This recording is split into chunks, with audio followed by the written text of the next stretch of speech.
Я много путешествую на разных турендуро, и это обзор легендарного BMW 800 GS, который вы просили много лет.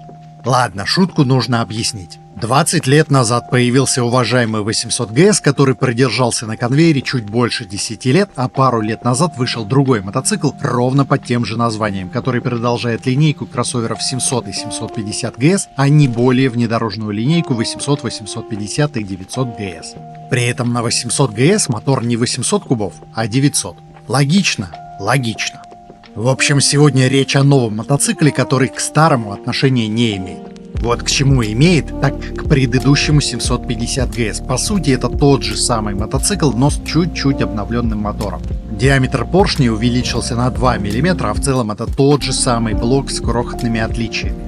Если интересно общее сравнение с 750 GS, вот. Покрасили крышку двигателя, и на этом все. До встречи через 5 лет на следующем рестайлинге, где запланирована перекраска сиденья. Если всматриваться в бездну, можно заметить и другие тонкие отличия, но это чисто разница в комплектациях. Сзади крепление под кофры, а дисплей 6,5 дюймов как был, так и остался. Да и двигатель никак не назвать новым, он начал ставиться на 900R лет 7 назад, просто теперь добрался и до гусей. И то на 800-ке задушенная версия в самом мерзком варианте из возможных.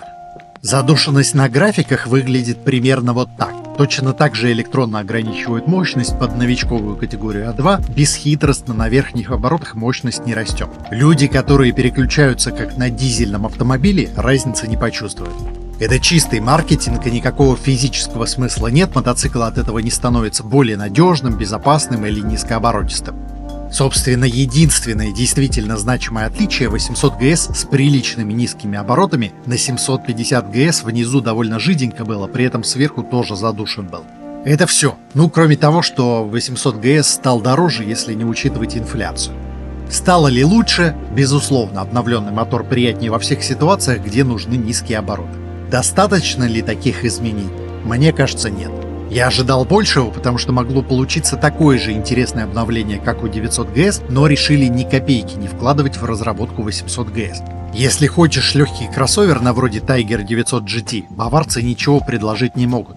900 XR больше к спорт-туристам и тоже несовершенен. 900 GS больше к бездорожью, а кроссовера у BMW нет. Это обидно, потому что BMW обладает колоссальным инженерным потенциалом и играет в премиум-лиге. Периодически читаешь новости, как BMW запатентовала то, все, то у них раздвижная ширина седла, то регулируемая высота подножек, то изменяемая жесткость пружин, а приходишь в магазин, а там стоит 800 GS. Как сейчас помню самое большое разочарование в жизни, когда я пришел в салон BMW и увидел подвеску 800 GS вживую. На 850 GS была унылая подвеска, но на 900 GS прекрасная, да и у 1300 линейки отличная подвеска. А на 800 GS та же устаревшая вилка с дешевым неперевернутым телескопом без единой регулировки, как была и на 750 GS и на 700 GS. BMW надо было заявить, что это винтажная модель и возвращение к истокам, вопросов бы не было. BMW бережно хранит традиции, особенно если они удешевляют производство. Даже если поставить пакет с электронной подвеской, это только простенький амортизатор, волшебства он один не делает. В итоге вилка никакая по поведению, как на старых японцах, для людей совсем без претензий. Такие решения можно принять на недорогом мотоцикле, но 800 GS в базе стоит 11 тысяч евро. В этом бюджете нет ни одной модели с настолько плохой подвеской. Даже если взять среднекубатурных китайцев, у всех подвеска работает лучше. А если на гуся накинуть пакеты с квикшифтером и круиз-контролем, которые сейчас у многих конкурентов в базе, плюс докинуть за электронный амортизатор, защиту и подогрев рук, ценник вырастает до 14 тысяч евро. А знаете, что еще стоит 14 тысяч евро? Honda CB 1000 GT в 2 раза мощнее, с полноценной полуактивной подвеской не только сзади, но и спереди, с 4-поршневыми тормозами вместо 2-поршневых, большим баком, кофрами, квикшифтером, круиз-контролем, подогревом, защитой рук и центральной подставкой. У него еще и сухая масса меньше. Только мне одному кажется, что BMW с китайским мотором не может стоить столько же. Высока плата за возможность кинуть на стол брелок с пропеллером.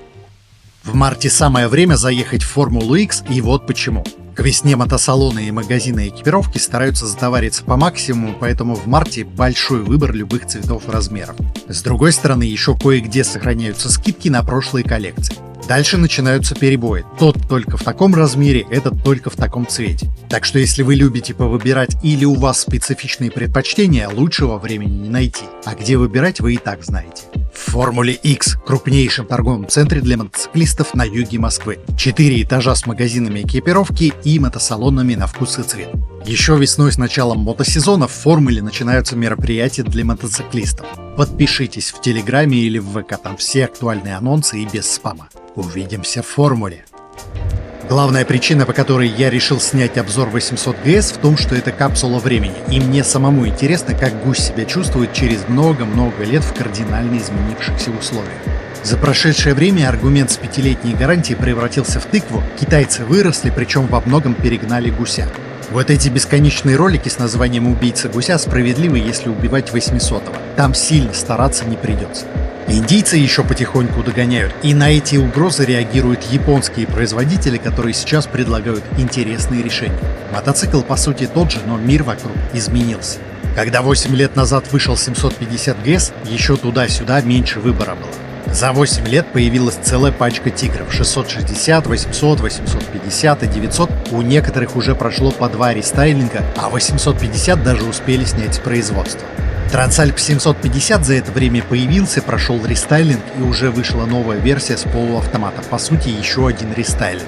За 8 лет китайцы из полного хлама превратились в неидеальный, но употребимый продукт. Раньше ни один китайский мотоцикл нельзя было серьезно сравнивать с 750 GS, а сейчас, если мне предложат на выбор 800 GS или, допустим, 800 MTX, я ни секунды думать не буду, BMW проиграет в моем личном выборе. Если конкретнее говорить, почти на 2000 евро дешевле базового 800 GS есть Вестром 800 с комплектующими более высокого уровня, начиная от перевернутой вилки с регулировкой преднатяга, заканчивая 4-поршневыми радиальными тормозами. На 1000 евро дешевле базового GS есть Tiger Sport 660. Мощнее, легче, с круиз-контролем и квикшифтером в базе, либо Tracer 7 с автоматом и круиз-контролем. Я уж не говорю про обилие байков в цену гуся, либо чуть дороже. Там уже начинаются Tiger Sport 800, Tracer 9 и так далее. Если смотреть цены на японских аукционах, 800 GS стоит примерно как 900 XR с разницей в 50 тысяч. Хотя XR лучше как мотоцикл банально из-за более качественной подвески, и вы сохраняете все преимущества владения BMW. Как по мне, XR еще и эстетичнее. На аукционе Трансальп или NC столько же стоит, какой-нибудь версии с 650 дешевле. Это неоправданно дорого за 800 GS, учитывая, что вы берете изначально устаревший мотоцикл с кучей проблем, начиная от большого веса, вибраций и заканчивая малюсеньким баком. Этот мотор у BMW получился прожорливым на магистральных скоростях, баков в путешествиях хочется побольше. Можно даже не касаться жесткого сидения и вибрации, одного бака хватает, чтобы этот мотоцикл не был интересным с точки зрения туризма. Гусь неинтересно едет, неинтересно рулится, неинтересно звучит, не особо комфортно. Кайфа от него нет за свои деньги. Двигатель нормально настроен по ускорению. Не впечатляет, но довольно ровный, мягко трогается, уж лучше того, как настроены среднекубатурные китайские моторы, даже при том, что на GS в том же Китае двигатели делается. Собственно, единственная причина, по которой я не могу назвать 800 GS самым плохим мотоциклом в мире по соотношению цены и качества, в том, что есть некоторые китайские модели, которые еще более бессмысленны. Все гораздо называть какие-то модели мотоциклов лучшими, но раз есть лучшие, то и худшие же есть, правильно?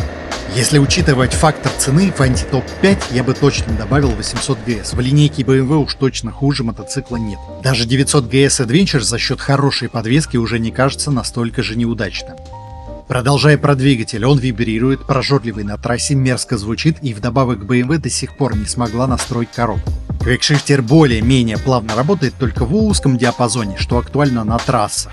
Можно было бы принять мотоцикл в роли городского ежедневника, к такому классу требования пониже, но коробка мешает. Да и этот фирменный неприятный звук. Посмотрите обзор Watch 900 DSX. Я там подробно рассказываю, почему среднекубатурные BMW именно так звучат. Более некрасивого звука у современных среднекубатурников я не знаю, без беруш ездить не хочется. Заметили, что в ролике довольно странные места? Гусевский мотор я прекрасно знаю, сам мотоцикл тоже, у меня не было задачи серьезного теста в разных дисциплинах, и так все понятно. Я большую часть времени ездил в Кейптауне и по пригородам, просто по любопытным местам, которые видел на карте.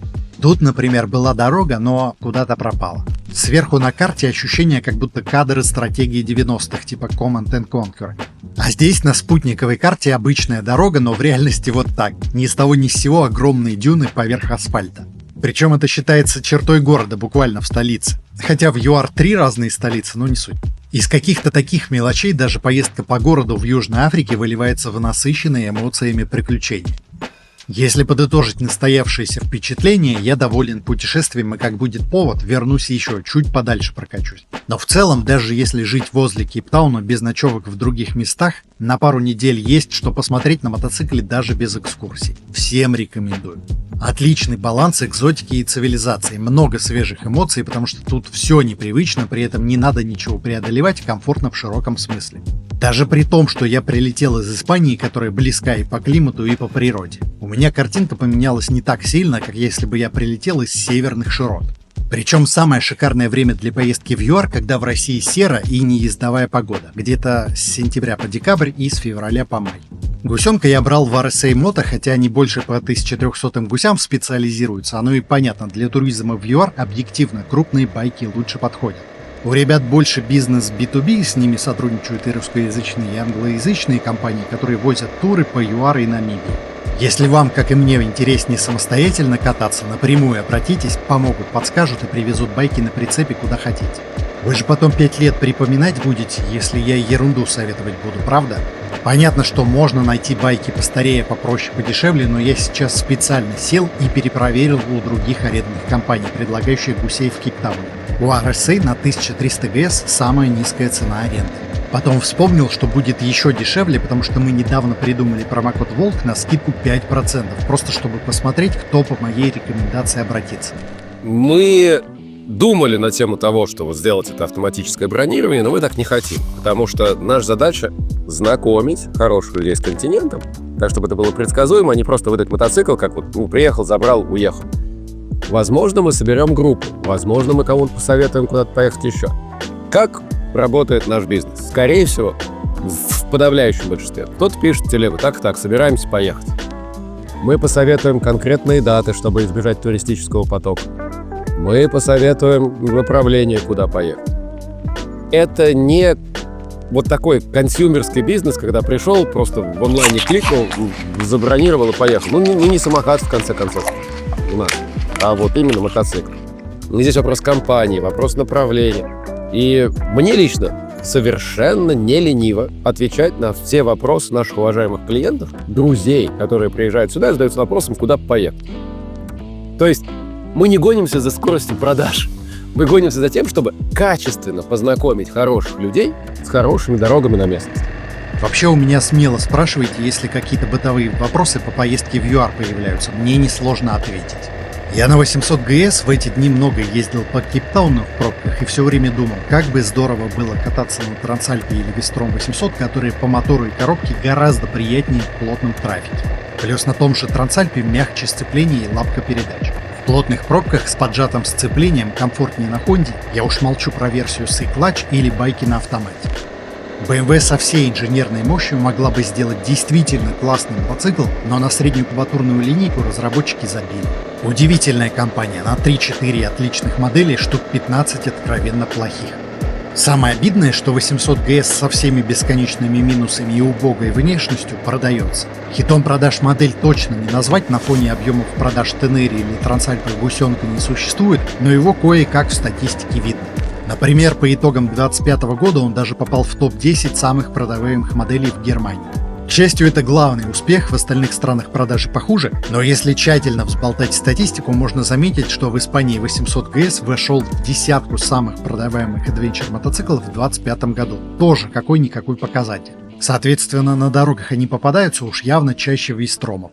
Вестром 800, который на литых дисках и по сути прямейший конкурент, вообще ни разу на дороге не видел. Я представляю, как в руководстве Suzuki удивляются, что они выпустили продукт почти во всем лучше за меньшие деньги. В европейских странах у Suzuki часто стандартная гарантия в 2 раза больше, чем у BMW. С надежностью все понятно, дилерская сеть широкая, но при этом Вестром купили 3 коллеги. Причем даже в родной Японии, если судить по предложениям на аукционах, Suzuki покупают меньше, чем гусят. Я часто езжу по испанским внедорожным маршрутам, и удивительно то, что периодически встречают там новичков на 750 и 800 ГС. Достаточно часто, чтобы об этом задуматься. Понятно, что время от времени встречаю всю пачку предназначенных для этого мотоциклов от Tenere до Desertex, но вот из кроссоверов с литыми колесами только 750 и 800 ГС. Больше никого. Всегда одинаково. Явные новички на бездорожье, возможно, самый первый выезд с асфальта, которые на стоковой резине пробуют ехать по готовым маршрутам. Хотя на популярных маршрутах в моем регионе как раз из-за популярности раскатанной сыпучей дороги, по которым на заводской резине с опытом-то ехать неприятно, а без совсем страшно. Вряд ли мне так все время везет.